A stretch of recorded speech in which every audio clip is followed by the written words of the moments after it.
Impressionism on üks tähtsamaid kunstivoolude 19. sajandi lõpus. Impressionistid kujutasid inimesi, loodust ja ühiskonda uuel viisil, kasutades liikumist, valgust ja värve. Täna räägime, kuidas impressionistid inimesed kujutasid ja milline oli nende lähenemine võrreldes traditsioonilise kunstiga.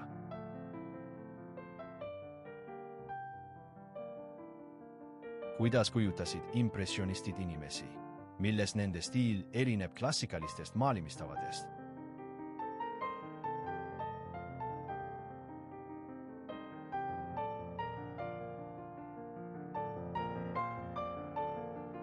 Impressionistid püüdsid jäädvustada hetke ja liikumise.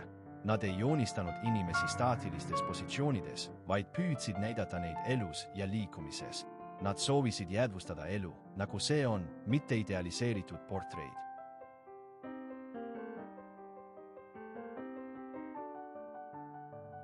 Impressionistid kasutasid kiireid, vabalt maalitud pintslitõmbeid ja loobusid täpsetest joonistustest. Nad ei keskendunud detailidele, vaid sellele, kuidas valgus ja värv muudavad maailma ümberringi. Jean Samari portrait, Renoir. Siin on portree maalitud lühikeste ja kiirete pintslitõmmetega, mis annavad portreele sooja ja elava mulje.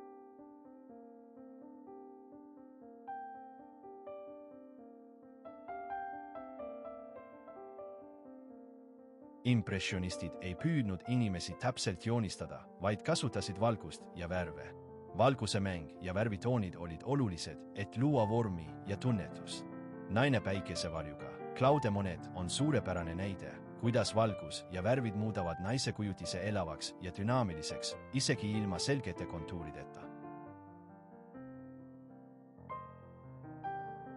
Impressionistid ei püüdnud inimesi täpselt joonistada, vaid kasutasid valgust ja värve. Valguse mäng ja värvitoonid olid olulised, et luua vormi ja tunnetus. Hell, Berthe Morisot on kujutatud ema, kes vaatab oma last hellis. See on igapäevane, intiimne hetk, mis on maalitud pehme valguse ja sooja tooniga.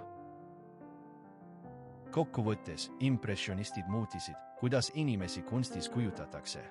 Nad ei keskendunud enam staatilistele ja ideaalsetele kujutistele, vaid tõid esile liikumise, emotsioonid ja eluhetked.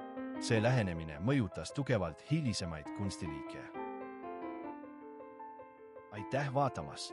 Loodame, et see video aitas teil paremini mõista, kuidas impressionistid kujutasid inimesi ja kuidas nende uus lähenemine mõjutas kunsti arengut.